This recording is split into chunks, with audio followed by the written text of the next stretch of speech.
I got a lot of messages yesterday. Phone on. In fact, when I finished my night program, on my phone for close to 1 hour, my phone was hanging with messages. A lot of people called. Some say, "Father, thank you." Many say, "Father, please take down the post. It's not necessary. The priesthood is not to be defended by anybody." I tell you, I'm not defending the priesthood. I'm only, obeying the voice of the Holy Spirit that told me to, debunk lies. And as a prophet, when you are sent on a mission, you don't have option.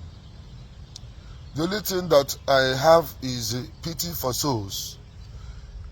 For those who are running in soul, the Lord said I should pray for mercy.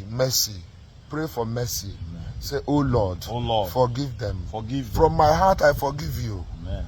Because there's no amount of insult you will give me that will, change the truth about whom I am or whom Ebuka is, or the truth about what is going on.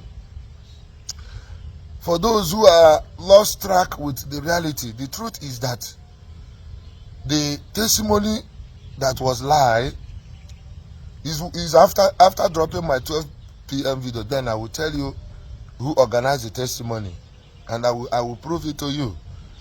The testimony was lie because the prophecy was, lie from the pit of hell. And when the thing casted, when the thing failed, the next thing, on the father, everybody started attacking priests. And we now say, please don't attack the priests at all. No, say, virginity, virginity, asia. Only you for the mekata. Chineke anwaro makwa gara ofu onye. Ihu nwaanyị ọbụla na-enwe ọnụ ọjọọ ofu mbọsị ọ darị ndị ga-eti ezigbo ihe. Ihe dị n'ihe a, two things, one must happen.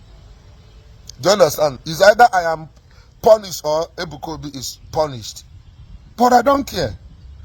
So by 12 p.m., I will throw my own challenge. I've accepted the challenge. I read what they said that onye nwaji mụtakwa onye nwa 6 years. Ihụrụ the reason ihụrụ ihe faji wee na-eyi egwu.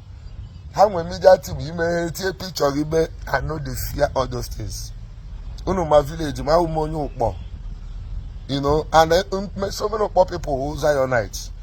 I go school in Uturu Marist Comprehensive Academy school, boys and girls, for 6 years. Over 1,500 students. We are all living in the hostel. So they know me. I'm not claiming any holiness like Ebuka Obi, but I'm here to answer his challenge. I'm simply obeying what God asked me to do. Onye nwaji wee mụta onye nwa dị 6 years. Wee send ya to na mama ya to America. Ọ dị mma. Ndị niile ejego ministry in America. In fact, the quarrel, the tussle, power tussle started from America.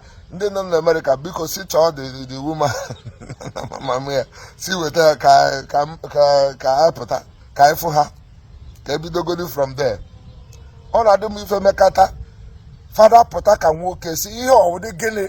You may only make time and say, hey, you're very virgin. You're a mad person.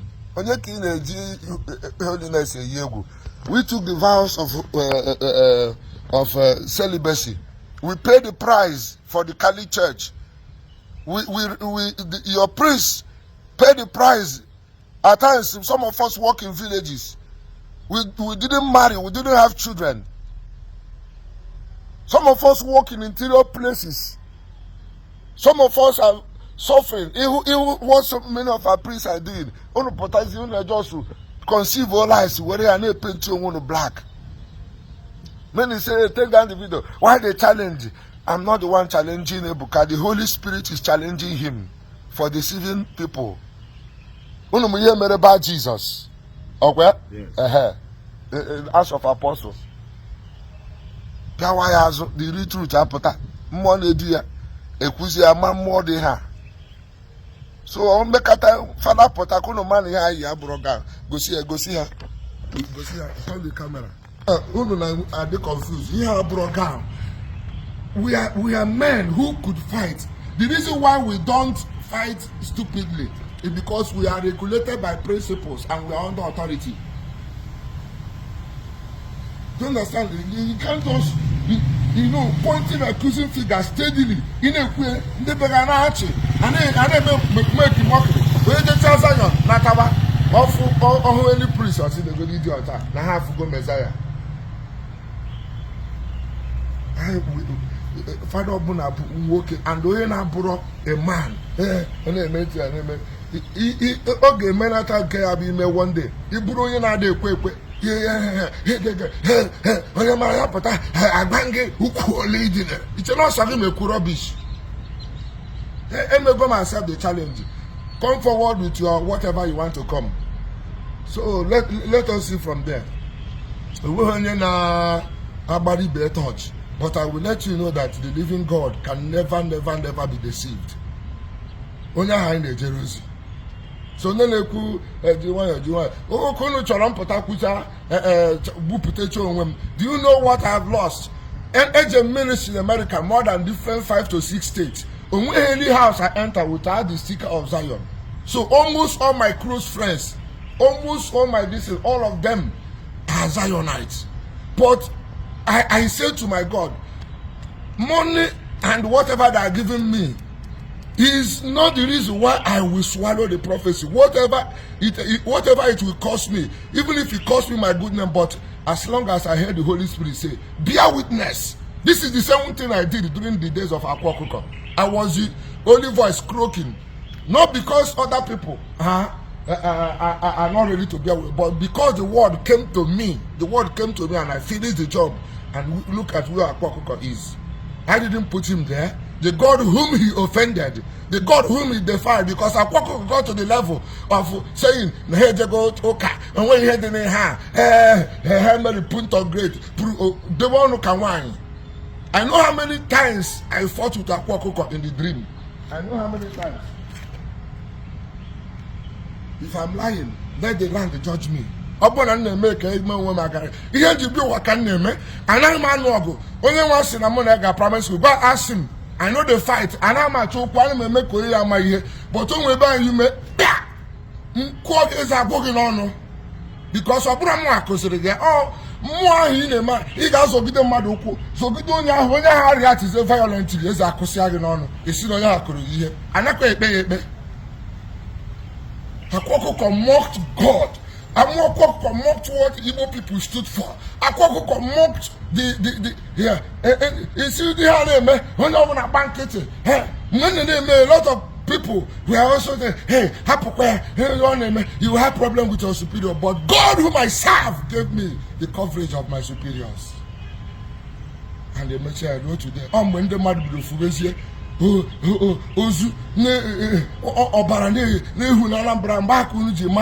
that I was not kidding. I'm telling you the same thing.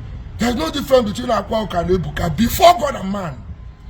He said, money has led them. Have forgot his year the principles. They are human rule for 20 years. Come with them, why? Or sin on virginity. Hey, last year, who told you that? God never told anybody not to marry or to marry. It's a choice. And there's no connection between that married and making a confused ministry. Lord is Yegu. Makani did a wine. They did a wine you found the car. Kedin can't find the deeper life. Kedafia. Kumuyi. Then I want to be disciplined. Only the holy. Touching the like Trump where Ojo America. You know, Trump up with all your digital. You don't have money. The little change the Bataraka, the father needed the stupid sinners. No, my kid, when I saw a church, no. So then I said, Mokose, oh, so I did a music as some Mokose, I cause him. So I'm not here on my own. I'm on my own. The same man, let God disgrace me. But if the Holy Spirit sent me, may He vindicate me. Amen. No matter the truth. If I put the beer, or if I were me, we don't do the